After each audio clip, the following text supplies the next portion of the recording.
Pikes Peak. She came, she saw, she conquered. Such a fun time. The dust had settled and we've had our victory parade. So what's next for 16-year-old Lia and the Block family racing legacy?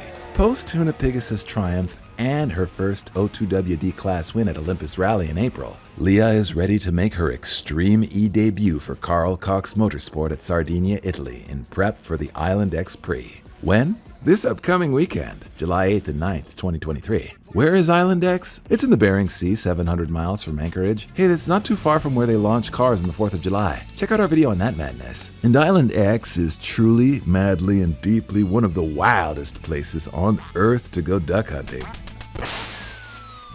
Lia's been dragging and driving sideways since before she was legally allowed to drive on public roads, and her rallycross, and off-road heritage as well as accomplishments make her a really highly sought-after commodity. At Extreme E, she'll be working alongside Timo Scheider, replacing 29-year-old Christine GZ at the team for the rest of the season. Christine Giampaoli Zonka is another pioneer of diversity in off-road with Extreme E. Like Christine, Danica Patrick, Michelle Mouton, and many others before her, Lia brings out a new breed of fan, which could really help bring attention to Extreme E. What the hell is Extreme E anyway? Like the Kardashians, Extreme E is in its third season. It's a more radical off-roading racing series, founded by the Formula E people. It showcases electric SUVs and futuristic technologies in strange and exotic locations, like Sardinia and Island X, some of the world's most remote and challenging environments. They do their 5 global event tour that way to show that they're at one with the Earth, and a healthy alternative to loud and pollutant racing efforts like NASCAR and F1. While F1 raises awareness about luxury watches and pollutant private Bombardier jets, Extreme E aims to showcase how it minimizes environmental impact while maximizing awareness to issues like climate change. F1 is doing a lot better though. The Grand Prix used to be synonymous with smoking.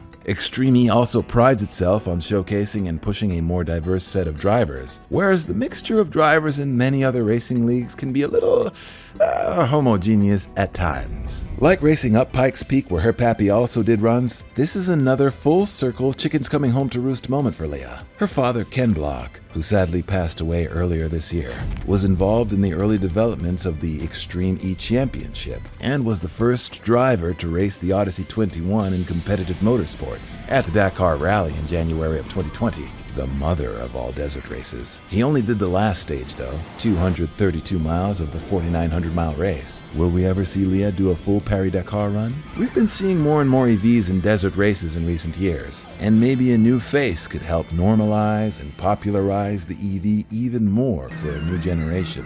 Remember, Ken did the Electricana in Vegas in the $12 million Audi S1 Hunatron, and her mom Lucy Block just raced that $75,000 number 430 2024 Sierra Echo EV Hypercraft up Pikes Peak. So the fam is no stranger to EVs.